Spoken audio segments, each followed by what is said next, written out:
When a frantic 12-year-old rushes to the zoo receptionist, insisting that her younger brother has been lured away by a suspicious stranger, everyone thinks it's just the typical case of a curious kid who slipped out of sight.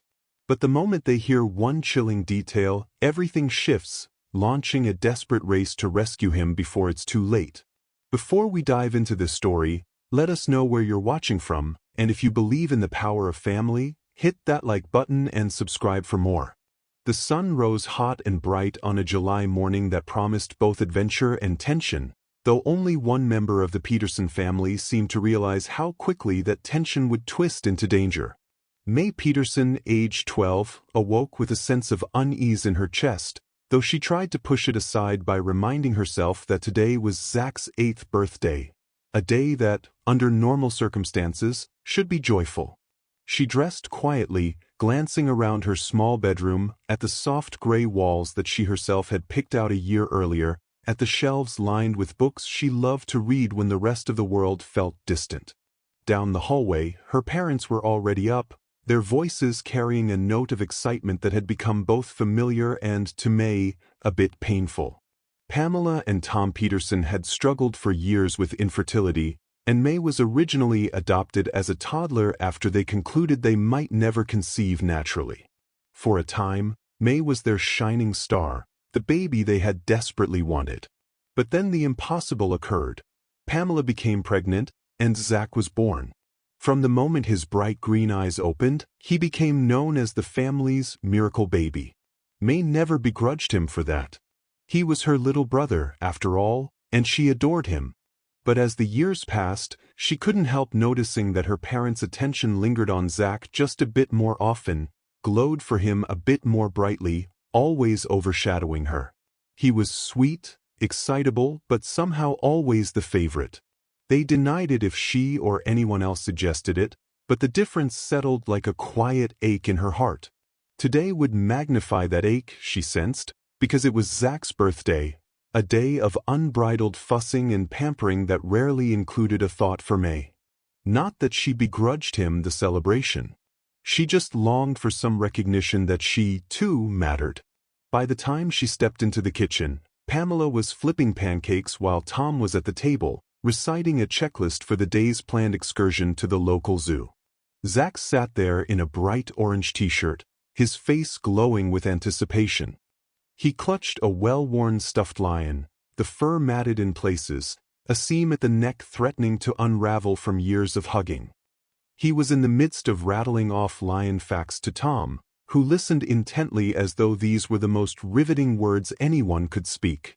"Oh, morning, May," Pamela said, flicking her gaze toward her daughter. "We're leaving soon, so hurry up and eat." "Morning," May responded quietly, sliding into a chair. She poured herself a glass of orange juice, aware that the conversation didn't shift to include her. Instead, Zach launched into another tidbit about how lion prides are structured, with Tom nodding encouragingly. May sipped her juice, glancing at the calendar on the fridge, where the day was circled in a big red marker that read, Zach's B-Day. Her own birthday the month before had been recognized with a small cake and a quiet dinner at home. Nothing huge. She tried not to let it sting. Soon enough, they piled into the family car, Zach bouncing in his seat, stuffed lion clutched tight. Pamela maneuvered them onto the highway, Tom in the passenger seat guiding the GPS. May sat in the back beside Zach, who kept pointing out various passing signs, excited that each minute brought them closer to seeing real lions. May attempted small talk, but mostly she let him babble. She reminded herself that he was 8, that it was his day, and that it wouldn't kill her to simply be supportive. So what if no one asked her preferences? So what if the entire day was dedicated to lions? She could handle it. She loved animals anyway. Her only regret was that her parents never seemed as enthralled by her interests, like reading or art. It took nearly an hour to reach the zoo. The parking lot sprawled with rows of cars under a blazing sun that promised a scorching afternoon. May hopped out, helping Tom unload a cooler of water bottles and snacks. The air smelled of sunscreen and pavement, mingling with the faint cries of exotic birds that echoed from somewhere inside the zoo grounds. Zach, practically vibrating with excitement, tugged on Pamela's hand, urging them to hurry so he could see the lions first thing. No one asked May if she wanted to see something else first, monkeys or penguins or maybe the reptile house. She swallowed a small sigh and trudged after them. At the entrance, crowds gathered in cheerful clumps. Children squealed at costumed mascots, parents wrestled with strollers, and overhead speakers announced feeding times and special presentations. May caught glimpses of bright signs boasting the zoo's main attractions: giraffes, elephants, tigers, and, of course, the lion enclosure, which took center stage in promotional posters. Zack beamed at a giant cutout of a lion's head near the gate, exclaiming how soon he'd see the real thing. Pamela and Tom indulged his excitement, smiling softly, promising they'd head straight there. They pushed through the turnstiles, emerging into the main plaza dotted with lush landscaping and winding paths. The morning sun beat down strongly, making May wish for a hat she'd forgotten. Zack took the lead, practically towing Pamela along as Tom followed, while May trailed behind. She tried to keep her chin up, reminding herself that if Zack was happy, maybe the day wouldn't feel quite so lonely. Soon enough, they reached a large sign that said, "Lion Enclosure," straight ahead with a cartoon arrow. Zack cheered, half running, and the rest of them quickened their pace. The path curved around a lagoon of flamingos, a nearby kiosk selling stuffed animals, balloons, and overpriced snacks. May noticed that no one bothered to pause at the flamingos or the kiosk. Perhaps they wanted to see it on the way out, or maybe they were simply uninterested. She swallowed her own desire to watch the flamingos a bit. This was Zack's day. She could handle it. But as they rounded the final bend toward the lion enclosure, an unexpected sight greeted them: yellow caution tape and a roped-off barrier with a sign reading "Temporarily Closed. Maintenance Work." A tall zookeeper, looking overheated and impatient, stood nearby, fielding complaints from a handful of disgruntled visitors. May saw Zack freeze in confusion, a tremor of disappointment crossing his face. "Wait, it's closed," Zack blurted, voice trembling with disbelief. He clutched his stuffed lion protectively, as though the toy would shield him from this unwelcome development. Pamela and Tom exchanged annoyed glances, marching up to the zookeeper. "Excuse me," Tom said, struggling to keep his tone polite. "We came here specifically for the lion enclosure. It's my son's birthday, and he's been looking forward to this for ages. What's the meaning of this closure?" The zookeeper wore an apologetic grimace. "I'm sorry," he replied, sweat beading on his forehead. "The enclosure had a safety issue discovered early this morning. We had to shut it down for maintenance. It might reopen later today, but I can't promise an exact time. We can't risk letting visitors in until it's fully secure." Pamela scowled. "But you should have told people at the entrance. We just rushed here to see lions first thing." Zack's eyes brimmed with tears. He turned away from the adults, burying his face in his plush lion, his little shoulders trembling.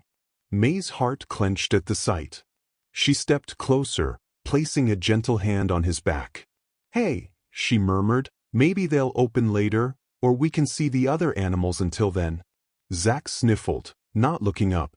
"I just wanted to see them," he whispered. "It's my birthday." Tom grew impatient. "This is unacceptable," he said to the zookeeper. "We expect a partial refund at least, or some compensation. My son's experience is ruined." "Sir, you can check with the guest relations desk if you'd like to file a complaint," the zookeeper explained, nodding toward a building back by the main plaza. "But I'm afraid there's nothing else we can do until the maintenance is done."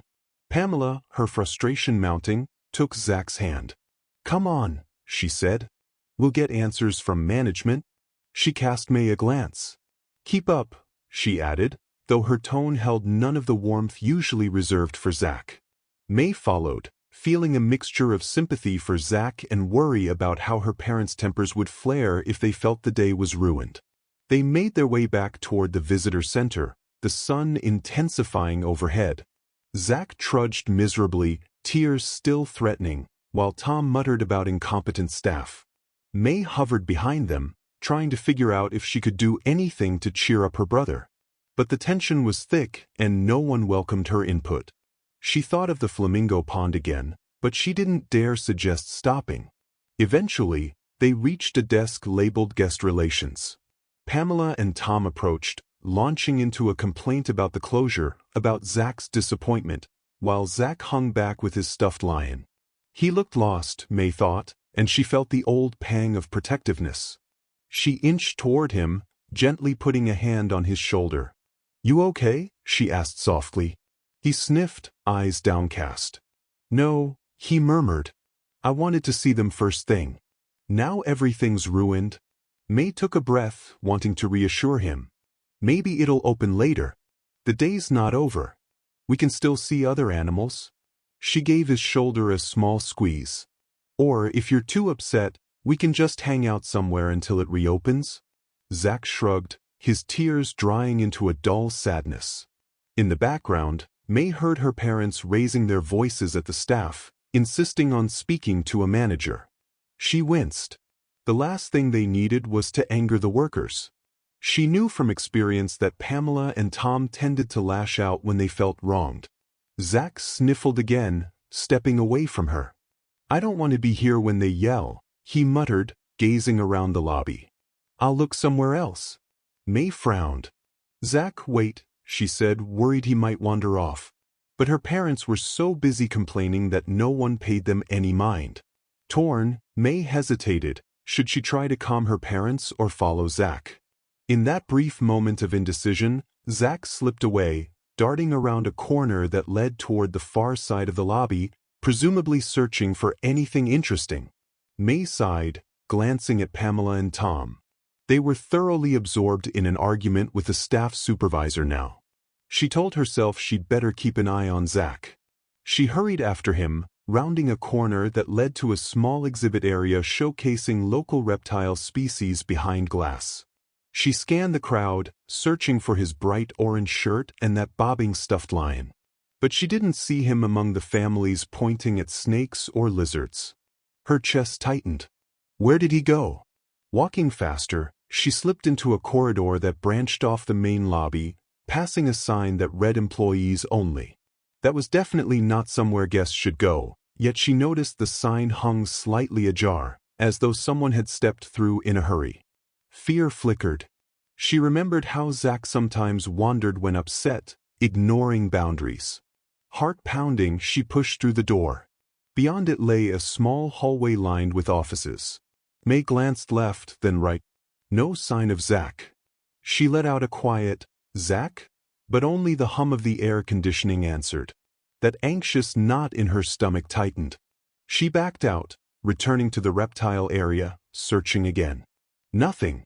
The crowd was mostly families with younger kids. No sign of Zach or his lion. "Zach," she called louder this time. A few people looked at her curiously, but none responded. She strode around a corner, heart climbing into her throat. He couldn't have gone far. She decided to check the hallway that led outside again, to see if maybe he'd gone to some other exhibit. But as she reached the exit, she froze. A glimpse of orange caught her eye, Zach's shirt, across the wide walkway leading deeper into the zoo. He was standing near a fenced-off service area, shoulders slumped.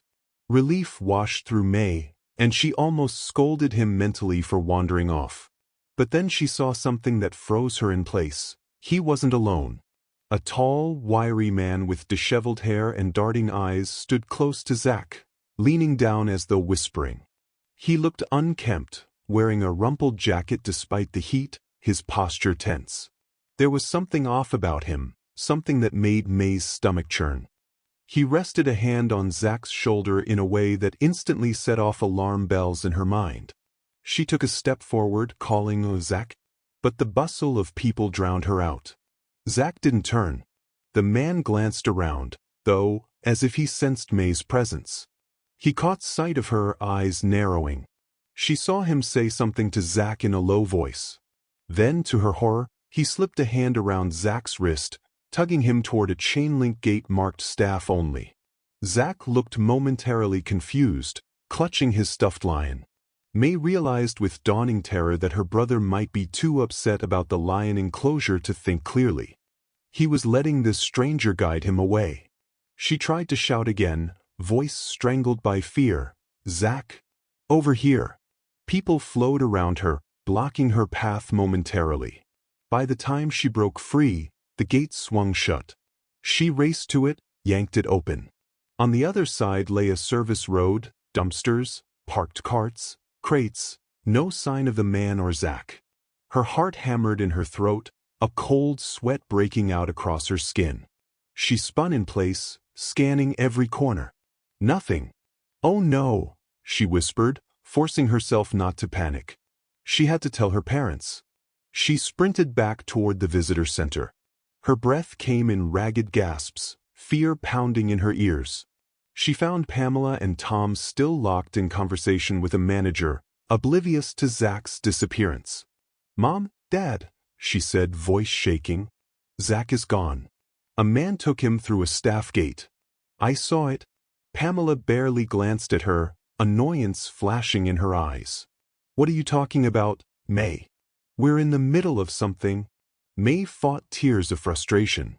He was with a suspicious man, not a zookeeper or anything. He led Zach away. "We have to do something." Tom frowned, exhaling sharply. "Sweetheart, calm down. Zach probably wandered off. You know how he gets when he's upset." He looked at the manager. "Our daughter's worried, but I'm sure we can find Zach easily. The place isn't that big." May's face flushed hot with anger and fear. "He was literally taken by the hand," she insisted, voice trembling. "He didn't look like a staff member. He looked dangerous. Please listen." Pamela placed a hand on May's shoulder, her tone soothing but dismissive. "We'll look for him, okay? But there's no need to assume the worst. He's run off before when sad or frustrated." May's frustration erupted. "This is different," she cried, tears slipping down her cheeks. "You have to believe me. He's been taken." Tom scowled, glancing around at the staff who were now eyeing the commotion. "Fine," he said, forcing patience into his voice. "We'll get security and have them put out a notice. But you have to calm down, May."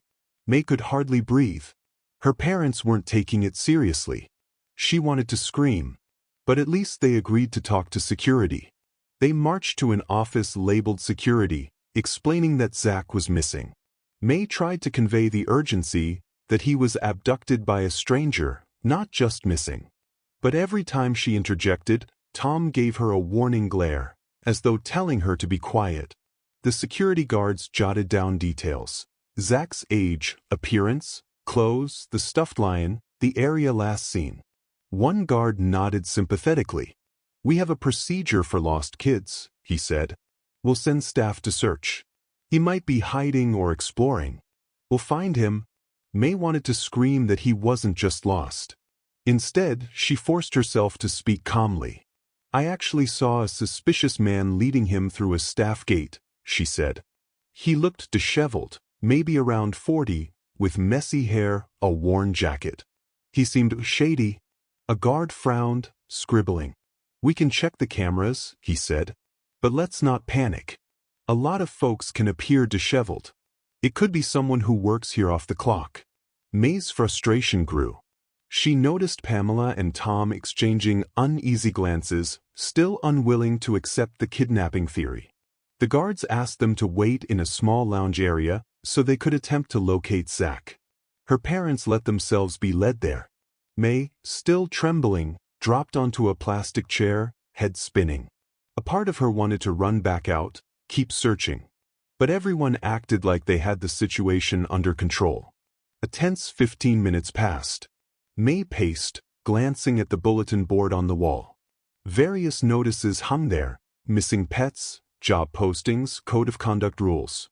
Then her eyes landed on a wanted poster. She stepped closer, heart pounding. The photograph was grainy, black and white, but the face resembled the man she'd seen with Zach. The poster stated, "Wanted for questioning in multiple child abductions." She felt a jolt of pure terror. This was no typical lost child scenario. This was real. She yanked the poster off the board, rushed to the receptionist's desk. "Look," she said, voice shaking. "This is him, the man who took my brother. Please, please, call the police right now." The receptionist, a bored-looking woman, glanced at the poster. "Sweetheart, that's a general wanted flyer. We get them from local authorities. Not everyone who looks like that is him." She returned to her typing. Fury surged in May. "I'm not just imagining it. This is definitely him. My brother's life could be in danger." She slammed a hand down, tears of frustration welling. Before the receptionist could respond, a quiet voice behind May spoke. "Excuse me," it said. "I couldn't help overhearing. You said your brother might have been taken by that man?" May spun around. A tall figure in a zoo uniform, soft-spoken, stood there with concern etched on his face. "Yes," May whispered, hope flickering. "I saw a man lead him away. It's the same one in this poster, I'm sure of it." The man introduced himself as Derek, a zoo employee in charge of some maintenance tasks. "I've heard rumors about this suspect," he said, voice low. "Apparently, he's connected to child trafficking rings. We were told to keep an eye out, but nothing was confirmed. If you've actually seen him, we don't have time to waste." May let out a breath of relief. "Finally, someone who believes me," she murmured. "Please help me find Zach." Derek nodded. "We can't wait for official channels. The zoo is huge. If he's using it as a meeting spot, he could slip away any minute. Let's go." Quietly, but "I don't want to tip him off." May glanced at her parents. Tom was still conversing with a guard, Pamela leaning in close, both wearing pinched expressions. They hadn't even noticed that she'd stepped away. She decided to leave them to it. If they wouldn't believe her, she'd find Zach without them. Nodding at Derek, she followed him out of the security office, heart drumming with fear and determination. Derek led her along side paths, weaving around clusters of visitors. The midday sun intensified, making the pavement shimmer with heat. "Where did you last see them?" he asked in a hushed tone. She guided him toward the staff gate, explaining how she saw the man drag Zach inside. Derek tested the latch. It was no longer locked, which was unusual. "He might have forced it or found a key," Derek muttered. "All right, we'll check inside." They slipped through. May noticed footprints in the dust. One set larger, one small, possibly Zach's. Her heart lurched. She pointed them out, and Derek nodded grimly. "They can't be too far," he said, pushing further in. They found themselves in a service lane behind several exhibit buildings, lined with dumpsters, crates, and the faint smell of animal feed mixed with refuse. The noise of the crowd faded, leaving only the hum of distant machinery. As they ventured deeper, May's phone buzzed in her pocket. She pulled it out, seeing a missed call from her parents. She tapped to listen to the voicemail. Pamela's voice, shaking with fear, filtered through. "May, call me back. Something terrible is happening. A man called us. He said he has Zach, and he wants money. Oh God, May, it's real. Where are you? The police are here. Please come back." The message ended abruptly. May's stomach twisted. "They got a ransom call," she whispered. "So it's definitely abduction. We have to hurry." Derek's face paled. "No time to lose," he agreed. "Let's see if we can pick up a trail." He crouched, examining the ground. Sure enough, partial footprints led around a corner. May followed him, adrenaline surging so strongly she felt lightheaded.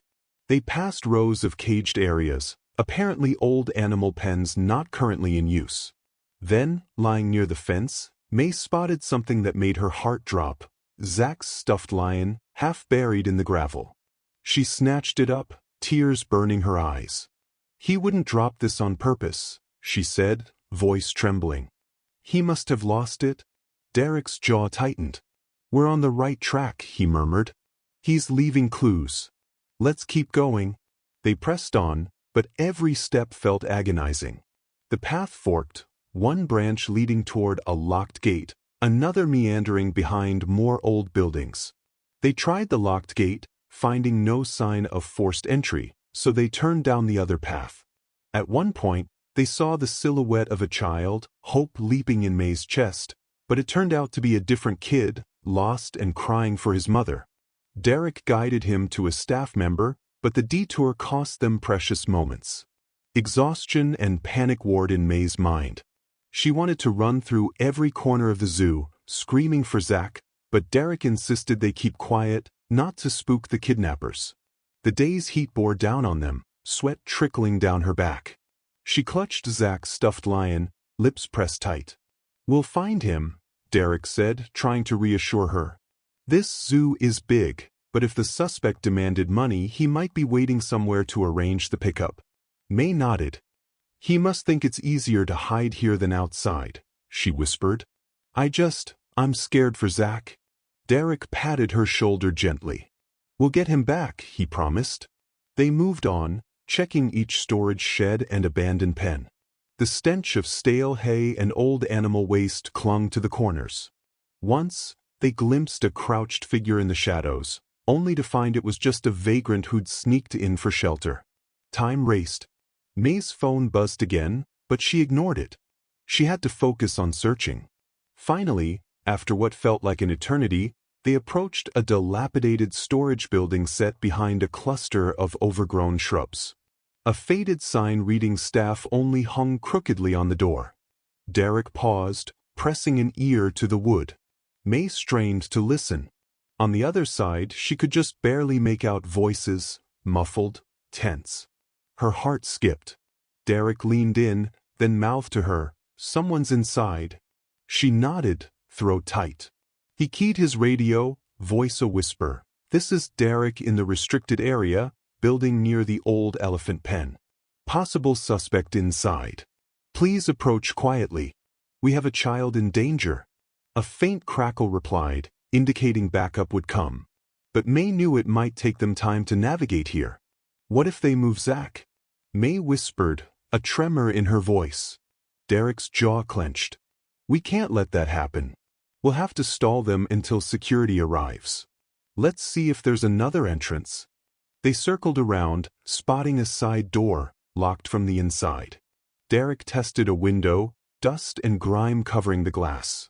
Through a gap, May glimpsed a flicker of movement, a man with a wiry frame pacing in a dimly lit space, and huddled in the corner, Zach's orange shirt. Her heart surged with both dread and relief. "There," she hissed, breath catching.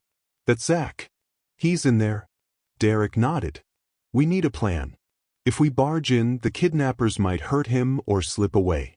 If we wait for security, they might vanish if they suspect we're onto them." "I'll distract them," May said suddenly, adrenaline spiking her courage. "Pretend I have ransom instructions. That'll buy time for you to tackle them or call for help." He gaped at her. "That's too dangerous." She shook her head fiercely. "Zach is my brother. I won't let them get away. Please trust me." Her eyes burned with determination. Derek exhaled, then nodded. "All right," he murmured. "But be careful. I'll stay hidden. The moment they're distracted, I'll move in." Her heart hammered as she returned to the building's main door. Carefully, she tested the knob.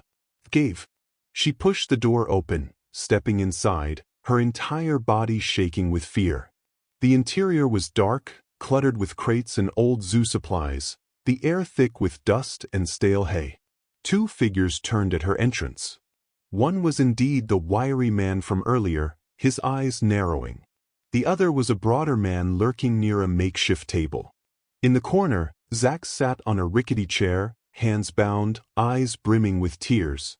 He still wore his orange t-shirt, but his stuffed lion was gone, now in May's possession. The wiry man hissed, "Who are you?" May swallowed, forcing her voice not to tremble. I'm Zach's sister," she said, stepping forward. "My parents sent me. They have your money, or they're getting it. They wanted me to check on Zach first." Zach's eyes went wide at seeing May. "May," he choked, relief flooding his tear-stained face. "Shut up," the broader man snapped at Zach, stepping forward. "How do we know you're not lying, little girl?" May raised her hands in a gesture of surrender. "I'm not lying. My mom and dad are freaking out, but they said if we can see Zach safe, they'll pay. They're out front. We just need a place to do the handoff. The wiry man narrowed his eyes. Your parents decided to send a kid in here alone? May forced a shaky laugh. They thought if you saw me, you'd believe they aren't calling the cops. They just want Zach back. She could sense the second man's suspicion, so she held up the stuffed lion. Zach dropped this, she said softly, glancing at her brother. I brought it in case it comforts him. That's all I have. Zach whimpered. May, please get me out of here. The second man growled a warning, making Zach cower. The wiry man sized her up. Fine, he said in a clipped tone. We might consider letting him go if the money's legit. But if you're messing with us, your brother's done. May's stomach turned, terror gripping her. I understand, she said, voice faltering. Let me at least see he's okay. Without waiting for permission, she inched closer to Zach, ignoring the men's tension. She crouched by him, placing a hand on his shoulder. Zach, it'll be okay, she breathed, blinking back tears. He nodded, trembling, glancing at the men. They said they'll hurt me if Mom and Dad call the cops, he whispered. I'm so scared. She mustered what she hoped was a reassuring expression. It'll be fine, she lied, praying Derek was ready to strike. She stood up, facing the kidnappers. So, do I call my parents? Let them know we're good to proceed? The broader man jerked his chin. Yeah, call them. Put it on speaker. May's heart pounded so hard she thought she might faint. She pulled out her phone, feigning a search for her mom's number. Glancing at the door, she hoped Derek was nearby. She pressed the phone to her ear, but dialed no one, just faking the call. Mom? Yeah, I'm with them, she said, voice taut. They say they're ready to arrange a drop-off. Dad can bring the money, right? She paused, pretending to listen. He's 5 minutes away? Good. She turned to the men. They'll be here soon. The wiry man relaxed slightly. See, told you it'd work, he muttered to his partner. Just need the cash, then we bolt? The broader man's eyes flicked to Zach.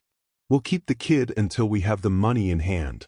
Once we're clear, we'll let him go, maybe? May swallowed. He's only 8. Just don't hurt him, okay?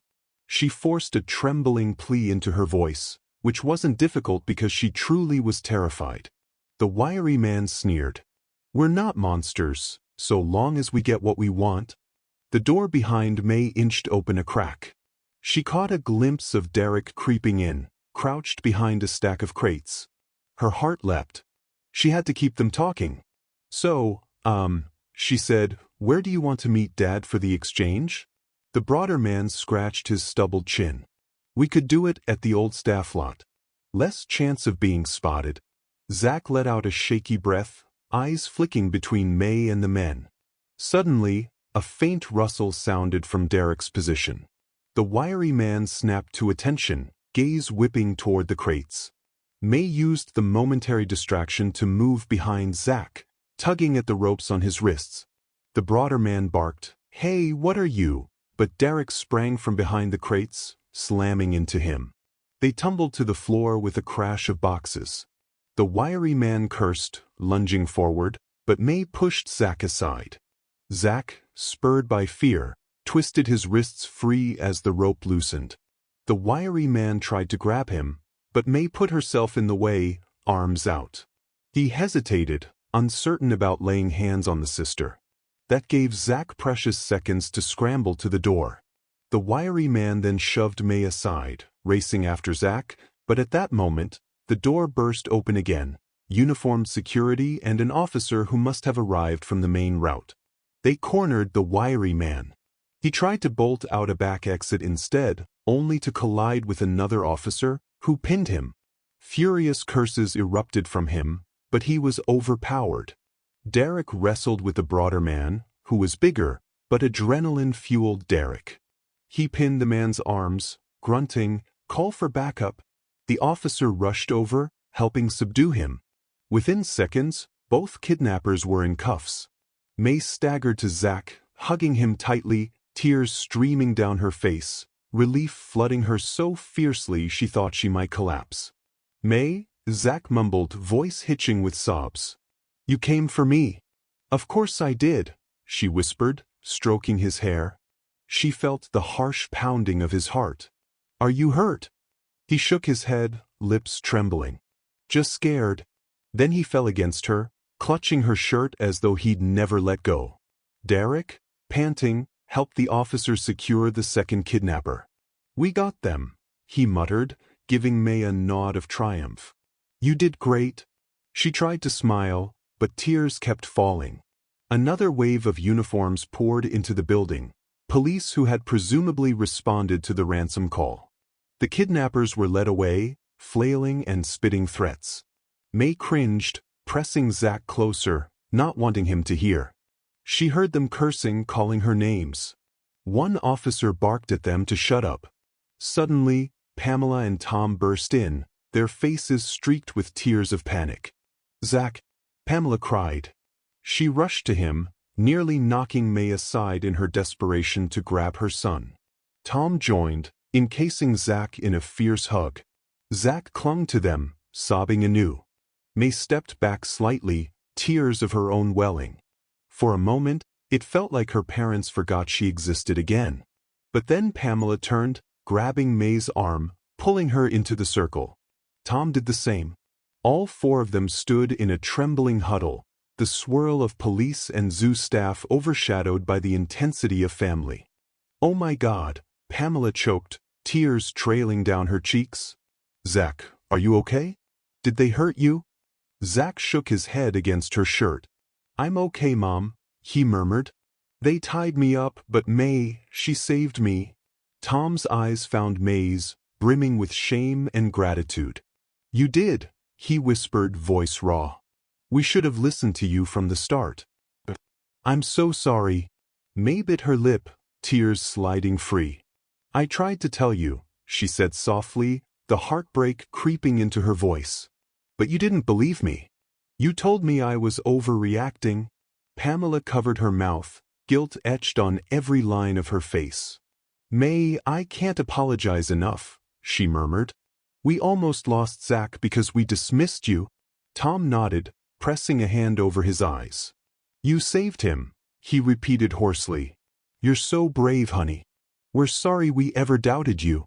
A police officer approached, gently urging them aside so paramedics could check Zach for injuries. He seemed mostly unhurt, just shaken, minor rope burns around his wrists. Pamela hovered, wanting to comfort him. Tom lingered by May's side, placing a trembling hand on her shoulder. "We owe you everything," he said quietly, tears in his eyes. "I can't believe how blind we've been." May just nodded, feeling relief, sadness, and anger swirl. For so long she'd felt overlooked, overshadowed by Zach's special status. Now, ironically, her parents realized her worth in the face of near tragedy. She wasn't sure how to process that, but she was too tired to articulate it. She just exhaled, letting Tom hug her. The adrenaline crash left her trembling. Police took their statements. May described how she saw the man, how she enlisted Derek's help, how they followed the trail of clues. Her parents hovered, occasionally interjecting with regret that they hadn't believed her. Derek confirmed everything, receiving a heartfelt thanks from the family. Then, after a whirlwind of questions, phone calls, and tearful moments, the kidnappers were officially taken into custody. The chaos finally quieted, leaving the Petersons in a shaken circle with Derek, a few zookeepers, and a sympathetic manager. "I can't believe this happened here," the manager said, voice heavy with concern. "We'll cooperate fully with the police. We're just relieved your son is safe." Pamela held Zach close, tears still glimmering on her cheeks. "Thank you," she managed, her voice trembling. "And thank you for letting us do whatever we need." Zach sniffled, leaning into May's side. "I was so upset about the lions," he said softly, "and that man said he knew where to see them. Then he took me. I didn't know what to do." May's heart twisted. She stroked his hair. "You're safe now," she whispered. Then, unexpectedly, A zookeeper with a gentle expression approached. "We heard it's your birthday," she said to Zach, eyes kind. "I'm so sorry about all this. But the lion enclosure is open now. We'd like to arrange a private viewing for you, if you're up for it." Zach's breath caught. He looked at May, uncertainty flickering. May offered a shaky smile. "We can go if you feel okay. No pressure." Zach hesitated, then nodded. He glanced at Pamela and Tom, who both nodded encouragingly. "Yes, let's do it," Pamela said. "We want to give you a moment of happiness after all this." So they followed the zookeeper, stepping away from the staff building that had briefly housed such horror. The sun was dipping in the sky, warm orange light casting long shadows across the walkways. The crowd had thinned. The manager led them around the main path, to a side entrance of the lion enclosure. Zach squeezed May's hand the entire time, as though afraid to lose her again. She squeezed back, tears occasionally threatening, but she forced them down, wanting to be strong. They reached a discreet gate. A friendly caretaker unlocked it, leading them to a viewing platform that overlooked a spacious habitat. Rocks, tall grass, and a small waterfall greeted them, the air carrying a faint earthy musk. Then, out from behind a boulder, a magnificent male lion padded, his mane catching the sunset's glow. Zach's eyes widened. He took in a trembling breath. For a moment, all the day's terror melted away, replaced by awe. The lion yawned, revealing huge fangs, then released a low rumbling growl. The sound vibrated through the air, a deep resonance that hummed in May's bones. She felt Zach's grip tighten in amazement, heard Pamela let out a small gasp. Even Tom looked speechless, tears shining in his eyes for reasons beyond just the lion, relief, regret, and love mixed together. Zach's lip trembled. "It's so cool," he whispered, voice small. "That's all I wanted, to see them up close." May nodded, placing an arm around him. Pamela and Tom stood on either side, gently resting hands on both kids. The lion padded across the grass, releasing a final roar that echoed off the enclosure walls. The caretaker whispered, "That's as close as we can get without disturbing him. But I hope it's special for you." Zach's eyes shone with tears, a tiny smile on his lips. "Thank you," he breathed. He turned to May, voice quavering. "You're the best sister ever," he said. "I'm sorry if I always got more attention. I never meant to push you away." May felt tears returning. She gave a soft laugh sob, hugging him. "It's okay," she managed. "I love you anyway. Always." Pamela broke down, tears slipping freely. "We're so sorry," she choked, looking at May with a rawness she'd never shown. "We took you for granted. We just got swept up in having Zach after all those years of trying. We never thought about how it would make you feel." Tom nodded, voice thick. "If you hadn't noticed Zach was gone, we might have lost him. You saved him when we wouldn't listen. We'll never, ever ignore you again." May's own tears spilled. She pressed her forehead to Zach's, relief and heartbreak colliding. "I just wanted you to see me," she whispered to her parents. "I didn't hate Zach, I just felt invisible." Pamela wrapped both children in her arms, Tom joining, the family forming a protective circle. The caretaker stepped aside respectfully, letting them have this moment. The lion roared again, the sound almost symbolic of the fierce protectiveness that had lain dormant in May, overshadowed by parental favoritism. Now, that roar seemed like an anthem of unity, as if the entire family was awakening to a new understanding of how precarious life could be and how essential it was to treasure each other. They stayed there a few more minutes, watching the lion settle on a rock. Zach asked the caretaker a shy question about the lion's diet, which she answered gently. Then the manager quietly ushered them out, mentioning that the zoo was closing soon. The day's events had already run into late afternoon. At the exit, the caretaker wished Zach a happy birthday, giving him a small lion keychain from the gift shop as a keepsake. "Thank you," Zach said, hugging it to his chest. "I'll never forget this day." As they left the zoo, dusk setting in, none of them spoke much, but the air between them felt changed. The heaviness of near tragedy weighed them down, yet a new closeness pulled them together. In the car, Zach fell asleep almost immediately, clutching the keychain and his stuffed lion, which May had returned to him. May sat beside him, exhaustion sinking into her bones, replaying the day's ordeal in her mind, the moment she saw that stranger leading Zach away, the desperate search, the confrontation. She still trembled at the thought of how close they came to losing him. Tom pulled into the driveway of their suburban home under a sky painted with the last purple streaks of sunset. He cut the engine and for a moment, the family just sat there, silent. Then Pamela turned to face May, tears glinting in the dim light. "Honey," she said quietly, "I promise things will be different now. We'll never ignore your voice again." Tom nodded, reaching back to rest a hand on May's shoulder. "I'm so proud of you. And we're so sorry. Please give us a chance to make it right." May swallowed a surge of emotion, unable to speak.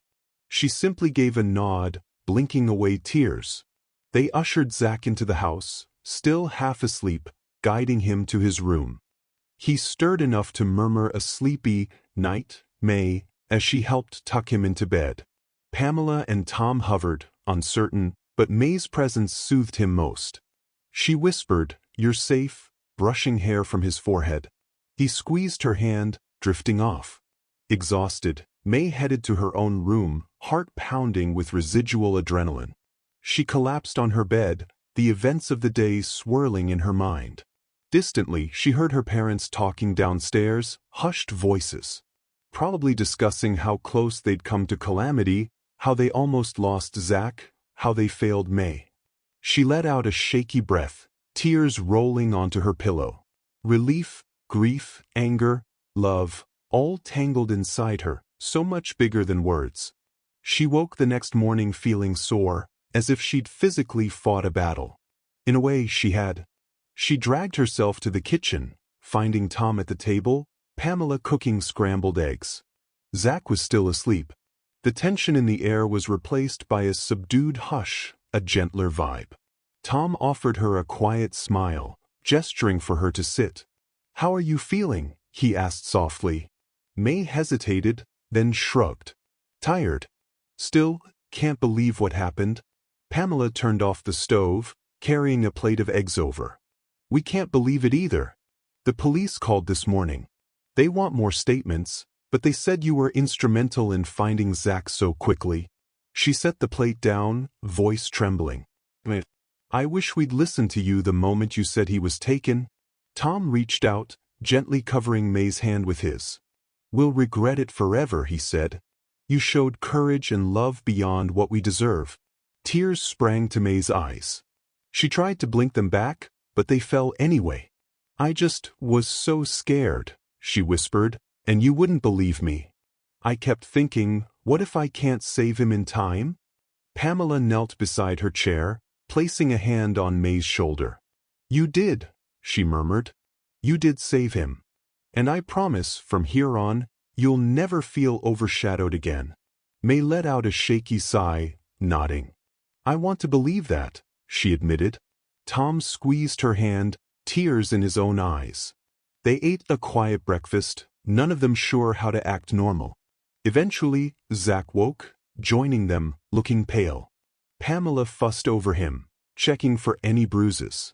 He just wanted orange juice and toast. Then he scooted next to May, leaning on her, as though that was the safest spot. They spent the day at home, phone calls trickling in, relatives who'd heard bits of the story, police requesting times to come by for more details. The media hadn't yet picked up on it, and the family preferred it that way. Zach alternated between wanting to be close to May and drifting in and out of naps, the emotional toll having drained him. Tom and Pamela hovered around both kids, apologizing whenever the moment arose. May tried to accept their remorse graciously, though part of her worried that old habits might return after the fear subsided. She hoped not. Over the next few days, the story fully unfolded. The kidnappers, part of a suspected child trafficking ring, were charged with multiple counts of abduction and extortion. The police lauded May's quick thinking, Derek's assistance, and the zoo staff who helped corner the suspects. Pamela and Tom gave statements, emphasizing how crucial May's alarm had been, how they'd almost dismissed it to tragic results. For May, it was surreal to be hailed as a hero by some relatives who called. She felt no hero, just a sister who refused to lose her brother. Zach's 8th birthday, overshadowed by the abduction, became a tender point. He didn't even want to talk about it. The family let it pass without further festivities, sensing he needed time to process. Pamela did mention they could do a small do-over party, but he shrugged, uninterested. "It's okay," he said. "I just want things to be normal." May too craved normalcy. She wanted to step out of the shadow of that day, wanted to see if her parents' new promises would hold. Over the following weeks, she noticed changes. Pamela made a point of asking about her day, her interests, actually listening to the answers instead of pivoting back to Zach. Tom included her in decisions, like what to have for dinner, or whether to watch a certain movie as a family. They also spoke of therapy to help Zach handle his trauma, and to help them all navigate the emotional fallout. May agreed it might help. She still had nightmares of searching frantically for Zach, shouting for him while no one listened. Meanwhile, Zach developed a new closeness with May. He sought her out to read him stories, to sit with him while he did coloring pages, or simply to talk about how scared he'd been. He admitted he used to think May was jealous of him, so he never tried to spend much time with her. Now, he realized she was the one who truly saved him, while their parents had been too wrapped up in their own assumptions. May's heart broke a little each time he said that, but she was grateful he finally saw her as more than just a background figure in his life. As the weeks turned to months, the Peterson family settled into a gentler dynamic. Pamela and Tom balanced their attention more equally, praising both children's achievements, listening when May spoke. The shift felt fragile at first, as though old habits might resurface any moment. But with consistent effort, they built new patterns, family discussions at dinner where May's viewpoints carried as much weight as Zach's, weekend outings chosen by consensus, not just by who whined the loudest. And while Zach still loved lions, May discovered she enjoyed them too, as long as the day's plans didn't revolve solely around him. They remained in contact with Derek. He'd become a friend to the family, occasionally checking on their well-being. May felt a profound gratitude to him for believing her story when no one else would. Once, as a small token, they invited him for dinner, wanting to thank him more personally. He accepted humbly, remarking that it was May's perseverance that truly saved Zach. The evening ended with heartfelt thanks and an unspoken understanding that sometimes a stranger's empathy makes all the difference. One day, a letter arrived from the zoo, formally apologizing for any distress caused by the abduction on their grounds. They offered free passes for a year, plus a special behind-the-scenes tour for the family whenever they felt ready to return. Pamela and Tom were uncertain. Zach, skittish since the kidnapping, wasn't sure if he ever wanted to see the zoo again. But May quietly suggested that maybe one day they could go back when they felt truly safe, to reclaim the memory of that place as something not purely associated with fear. Time healed them further. Zach overcame his nightmares gradually, aided by therapy sessions that taught him to process the trauma. May attended sessions too, expressing the years of feeling overshadowed and the heartbreak of not being believed. Pamela and Tom joined some family sessions, confronting their guilt and vowed to do better. It was messy but vital, with tears and apologies that felt more genuine than the quick regrets they'd offered in the immediate aftermath. Eventually, a chance to return to the zoo arose. The staff invited them for a special, low-key event celebrating a new lion cub. Zach hesitated, but after some thought, he decided facing that place again might help him move on. Pamela and Tom left the decision to both kids, not wanting to push. May, though nervous, also felt it could be a milestone. So, on a breezy Saturday morning, they drove back to the zoo together, hearts beating a little faster than normal. This time, the day was calm. They arrived late morning, strolling in without rushing. Zach clutched a smaller plush lion. His old one was mended, but he carried it less often now. May held his hand, scanning the familiar walkways that once triggered memories of panic. Instead of diving straight for the lion enclosure, they decided to wander slowly, taking in other exhibits first. Zack noticed the flamingos. May lit up at the chance to watch them, and, to her surprise, he agreed easily. Pamela and Tom trailed behind, letting the kids set the pace. Standing by the flamingo pond, May felt a gentle sense of wonder.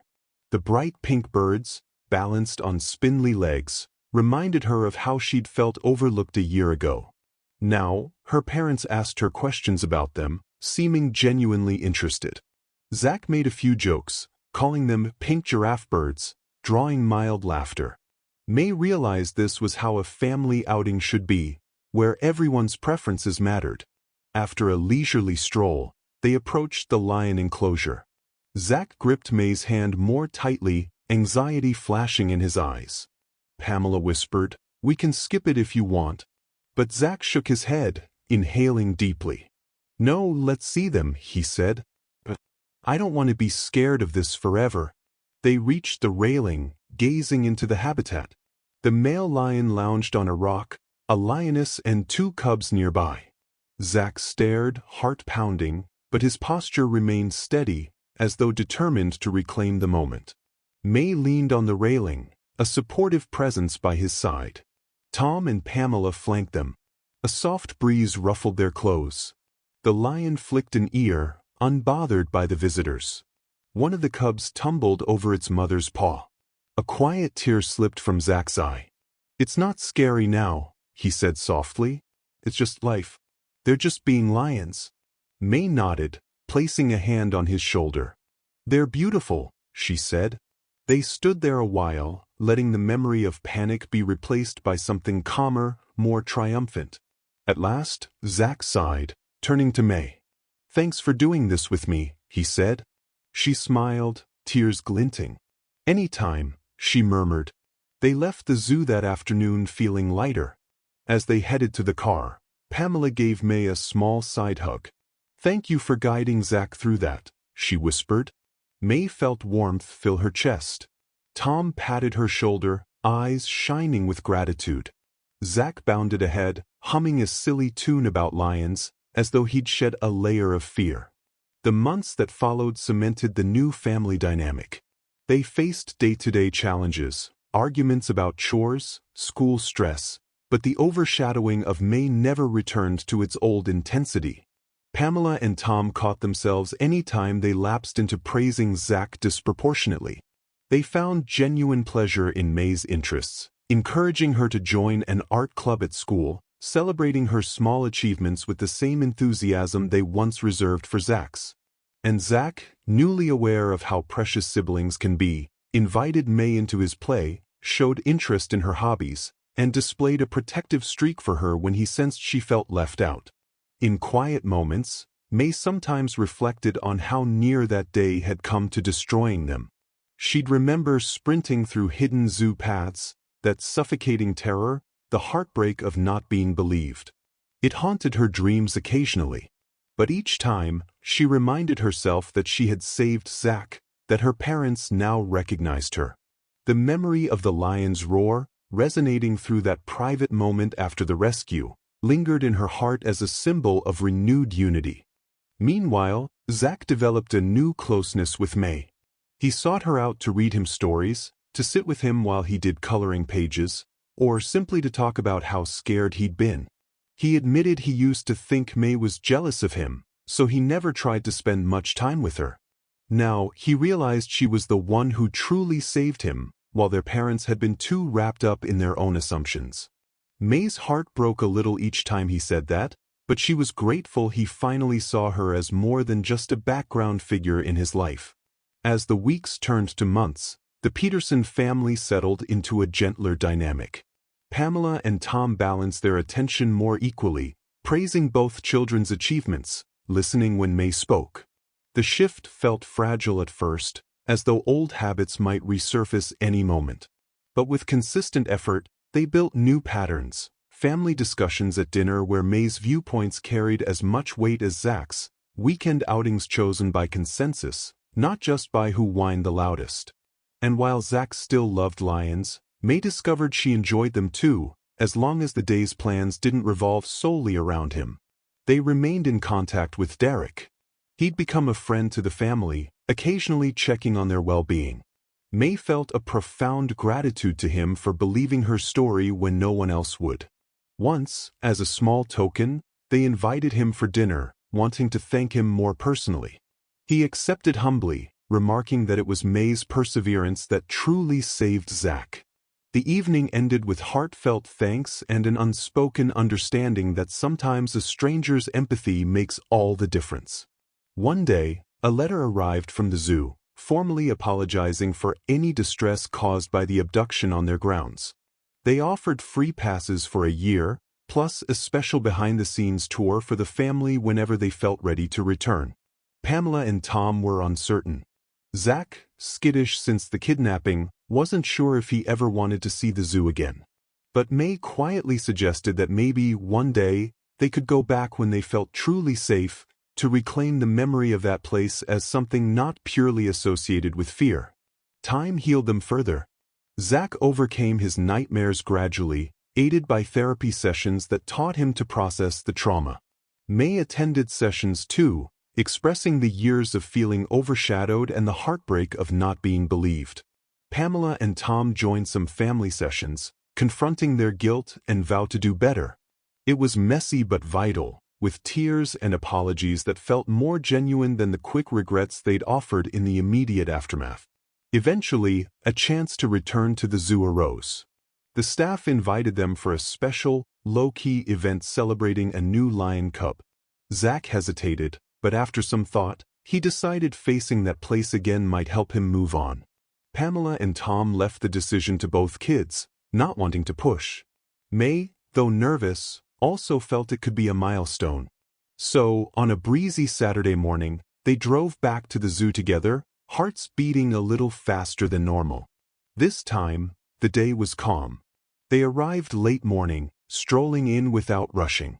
Zach clutched a smaller plush lion. His old one was mended, but he carried it less often now. May held his hand, scanning the familiar walkways that once triggered memories of panic. Instead of diving straight for the lion enclosure, they decided to wander slowly, taking in other exhibits first. Zach noticed the flamingos. May lit up at the chance to watch them, and to her surprise, he agreed easily. Pamela and Tom trailed behind, letting the kids set the pace. Standing by the flamingo pond, May felt a gentle sense of wonder. The bright pink birds, balanced on spindly legs, reminded her of how she'd felt overlooked a year ago. Now, her parents asked her questions about them, seeming genuinely interested. Zach made a few jokes, calling them pink giraffe birds, drawing mild laughter. May realized this was how a family outing should be, where everyone's preferences mattered. After a leisurely stroll, they approached the lion enclosure.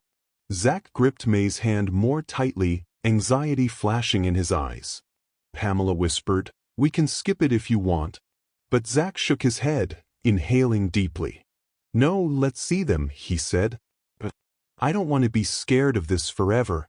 They reached the railing, gazing into the habitat. The male lion lounged on a rock, a lioness and two cubs nearby.